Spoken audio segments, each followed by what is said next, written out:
As the movie starts, we see a girl running desperately, trying to save her life despite being severely injured. Suddenly, a deformed man appears behind her. He's a cannibal who eats human flesh. He catches up to the girl and places his hand on her head, then crushes her skull with just one hand.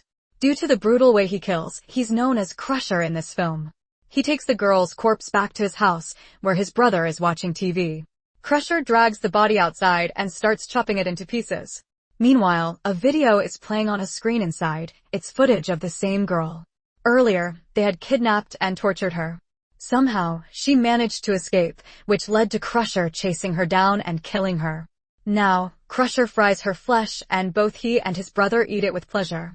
Next, we see a group that has kidnapped the daughter of a wealthy man. They're transporting her in a car, with the girl locked inside the trunk. The group includes a gang leader, his brother, a boy, and his cousin Sarah. Sarah and her cousin aren't actual kidnappers. They've been forced to help the gang due to unforeseen circumstances. Only the gang leader knows where they're going. They stop at a gas station. The leader's brother fills up the car while Sarah and her cousin go into the store. The back door of the store is open. The cousin thinks of escaping from there, but since Sarah is still with them, he can't leave her behind. Outside, a man is filling up his truck with fuel. A police officer arrives and starts talking to him. The kidnappers see the cop and become very anxious. One of them, just to be safe, takes out his gun and keeps it ready. Sarah and her cousin come out of the store. The police officer begins talking to them too. Seeing this, the kidnappers panic. But Sarah manages to calmly speak with the officer in a way that doesn't raise his suspicions. After that, the whole group leaves. While traveling, an argument breaks out among them. Suddenly, an animal jumps in front of their car. The driver, one of the kidnappers, loses control and hits it. The car crashes violently. The animal gets stuck inside the car and falls unconscious. Its horns pierce through the gang leader's chest, impaling him fatally. But the remaining three manage to get out safely. They try hard to remove the animal from the car, but they can't move it.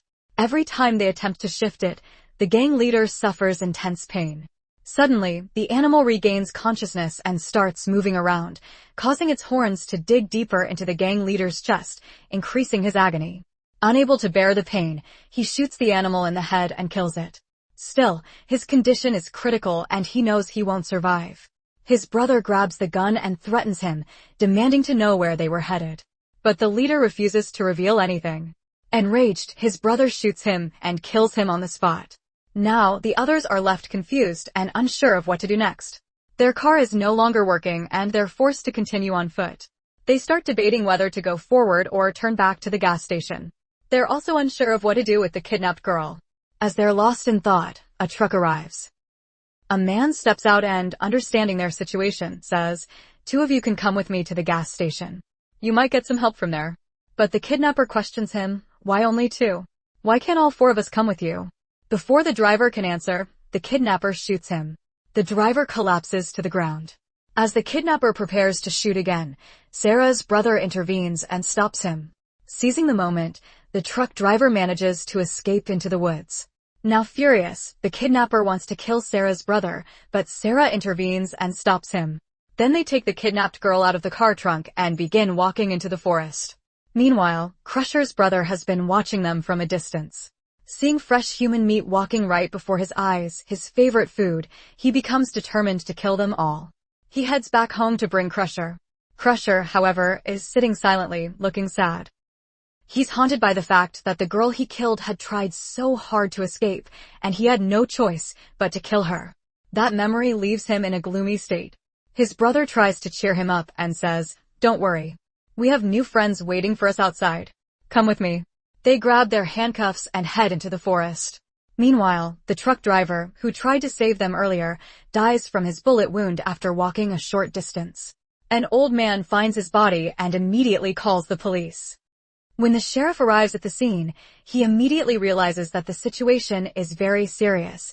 The man has clearly died from a gunshot wound.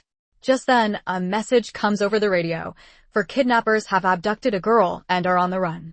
The sheriff begins to suspect that the same four people he saw earlier that morning at the gas station might be involved. He contacts the department and requests backup, then leaves the scene to track them down. The kidnapped girl's name is Ash. Sarah's brother is doing everything he can to help and protect her. Meanwhile, Crusher continues to follow them from the shadows. The kidnapper is still determined to kill Sarah's brother. But before he can shoot, someone else opens fire and shoots him down. It's Crusher's brother. Seeing him, Sarah says, "Thank you for killing him. He kidnapped us and was taking us somewhere. Please help us." But even after hearing this, Crusher's brother behaves aggressively. Sarah's brother tries to speak with him, but he gets hit with a gun instead. Then, Crusher's brother handcuffs both of them and takes them to their car. They're confused. They don't understand why he's taking them back there. In reality, Crusher's brother wants the animal's head. Meanwhile, Ash is walking alone through the forest. Crusher had spared her because he wanted to befriend her, but despite his twisted intentions, he hits her on the head and knocks her unconscious. Back near the car, Crusher's brother tells Sarah's brother to remove the animal's head. He does as instructed. Then he asks, "You just want the head? What about the meat?" But Crusher's brother replies, "I don't eat animal meat." Sarah's brother thinks to himself, maybe he's a vegetarian. What he doesn't know is that Crusher's brother is actually a cannibal. Meanwhile, Crusher brings Ash back to their house. He smells her and then leaves the room. In truth, Ash had only pretended to be unconscious. Once he's gone, she tries to escape, but she bumps into something and actually loses consciousness. Crusher's brother returns home with the others. When they see Crusher, they are shocked. They place the animal's head in the shed. Crusher's brother tells Sarah to smile. She fakes a smile in response. In the next scene, the sheriff arrives at their abandoned car. He is shocked when he sees the dead body inside. It looks like an accident, but the man clearly died from a gunshot wound. On top of that, the animal's head is missing. The sheriff is completely baffled. He has no idea what's really going on. Then the sheriff begins following the blood trail deep into the forest. Meanwhile, Sarah tries to make a deal with Crusher's brother. She says, "We have a girl named Ash. Since she's been kidnapped, we'll get a lot of ransom money. Take half the money and give us the other half." But Crusher's brother isn't interested in money. Instead, he offers Sarah some lemon water. Sarah refuses, saying, "I don't take drinks from strangers." Crusher's brother then tries to make amends and extends his hand for a handshake. Sarah realizes that he only responds when treated firmly. She gives him a handshake, but suddenly, he grabs her hand and slams her face into the table. She's stunned. She now starts to worry that the lemon water might have been poisoned. But she also reasons that if he had wanted to kill her, he would have done it already in the forest. So she becomes willing to drink it. She then asks, "Do you kill people like gangsters do?" He replies, "We're not like them. We don't just kill people, we torment them first. Then we cook their flesh and eat it." He then points a gun at her. In panic, Sarah drinks the lemon water. He puts the gun aside and walks away. Sarah quickly grabs it and tries to shoot him, but there are no bullets in it. The lemon water was drugged, and soon, she loses consciousness.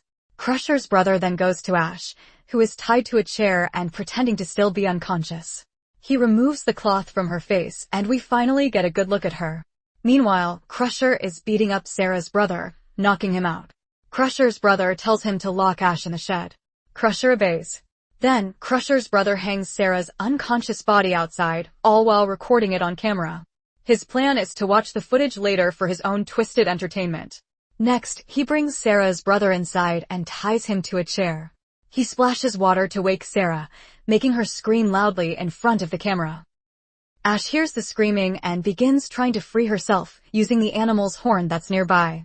Back inside, Crusher's brother injures Sarah with a knife, and then takes the camera to show her brother. Sarah's brother asks, "Where is Sarah?" He coldly replies, "Your sister is hanging outside." Meanwhile, Ash manages to free herself from her restraints. Crusher's brother continues torturing Sarah's brother, cutting him with a knife. Meanwhile, Ash is faced with two options, escape from there or try to save them. She chooses to help. She enters the room, picks up a gun, and loads bullets into it. At the same time, Crusher's brother uses a lighter to burn Sarah's brother's wounds to stop the bleeding. Just then, Ash walks in. First, she shoots Crusher. Then, she points the gun at Crusher's brother and forces him to release Sarah's brother. Sarah's brother quickly puts handcuffs on him. Ash then leads all three of them outside. Instead of killing Crusher's brother, they decide to use him to help them get to the road. That's why Ash doesn't shoot him. Sarah's brother helps Sarah down from where she was hanging. The group then begins walking through the forest. Though it's difficult and painful, they have no other choice. Ash keeps the gun pointed at them, making sure they move forward. Because all of them tried to kill her at some point. After walking some distance, Crusher's brother suddenly grabs Sarah's brother. Sarah's brother yells at Ash to shoot him. But she doesn't. Crusher's brother then breaks Sarah's brother's neck, killing him. Even then, Ash still doesn't shoot. Seeing this, Sarah grabs the gun from Ash and shoots Crusher's brother. Then, she turns the gun on Ash and threatens her. Just then, the sheriff arrives and shoots Sarah, thinking she was going to kill Ash. Afterwards, the sheriff asks Ash what happened and tells her to come with him to the Crusher house for investigation. But when they arrive, Crusher is nowhere to be seen. Ash realizes they are still in danger, that Crusher is going to kill them. She tries to escape, but the sheriff handcuffs her and leaves her inside. Outside, Crusher suddenly appears, grabs the sheriff, and brutally kills him by crushing his skull. He then cuts the sheriff's body into pieces. Meanwhile, Ash frees herself from the handcuffs, grabs a knife, and heads outside. Just as Crusher's brother is about to shoot her, she attacks him with the knife, slashing his head. He screams and dies. Hearing the scream, Crusher runs inside. Ash shoots him and escapes. Though Crusher chases her, his gunshot wounds slow him down. Ash uses this chance to run fast toward the road. There, she finds the police. Before reaching them, she turns back and challenges Crusher, "If you have the guts, kill me now." But because the police are present, Crusher quietly disappears into the forest. Ash leaves with the police. Later, the police return to search the house. From a distance, Crusher watches them silently. He then decides to take revenge for his brother's death. He heads deep into the forest to create the perfect plan. The movie ends with a hint that in the future, Crusher is coming back for revenge. Thank you for watching our movie recap. If you enjoyed it, please consider subscribing for more great content. Your support means a lot to us. Have a wonderful day.